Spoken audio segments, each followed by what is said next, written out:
अब आपको यह बताते हैं कि भारत के लोगों का वजन असल में बढ़ क्यों रहा है। इसके 3 सबसे बड़े कारण हैं: चावल, गेहूं और चीनी।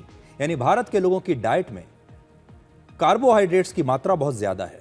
दक्षिण भारत, पूर्वी भारत और उत्तर पूर्वी भारत में चावल मुख्य भोजन है और मध्य और उत्तरी भारत में गेहूं की रोटी मुख्य भोजन माना जाता है। ज्यादातर जो लोग हैं, आम लोग, वो या तो गेहूं की रोटी खाते हैं और या फिर चावल खाते हैं। कम से कम 21 राज्य हमारे देश में ऐसे हैं जहां के लोग जरूरत से ज्यादा मीठा खा रहे हैं और यही कारण है कि भारत के लोगों का मोटापा तेजी से बढ़ रहा है। डॉक्टरों का कहना है कि भारत के लोगों को अपने भोजन में कार्बोहाइड्रेट्स कम करने होंगे और प्रोटीन की मात्रा बढ़ानी होगी, तब वो फिट रहेंगे और वजन भी कंट्रोल में रहेगा। लेकिन समस्या यह है कि रोटी और चावल बहुत सस्ते हैं और प्रोटीन के जो स्रोत होते हैं जैसे दाल, पनीर, अंडे, दूध, दही और मीट, ये बहुत महंगे हैं। इसलिए भारत की गरीब जनता रोटी और चावल से ही अपना पेट भरती है। असल में हमारा समाज अब 2 हिस्सों में बंट चुका है।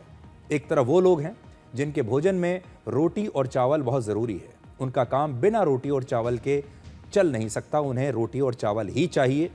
ये ज़्यादातर वो लोग हैं जो बाकी चीज़ें अफोर्ड नहीं कर सकते।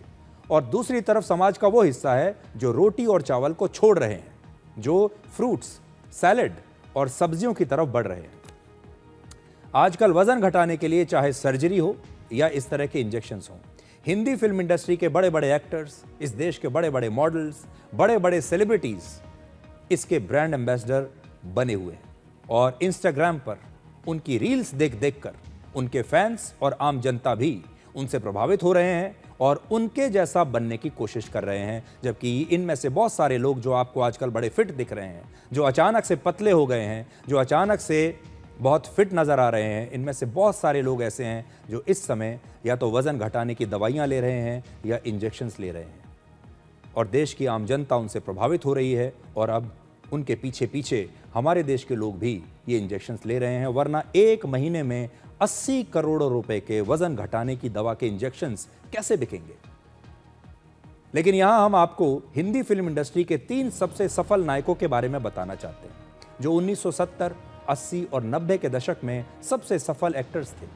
आप अमिताभ बच्चन को देखिए, राजेश खन्ना को देखिए, धर्मेंद्र को देखिए। इन तीनों ने ही उस जमाने में ना तो वजन घटाने के लिए कोई सर्जरी कराई, ना इंजेक्शंस लिए और ना ही 6 पैक एब्स बनाए, ना प्रोटीन शेक्स पिए। फिर भी जनता इनकी दीवानी थी, फिर भी ये स्क्रीन पर शानदार दिखते थे, हैंडसम दिखते थे।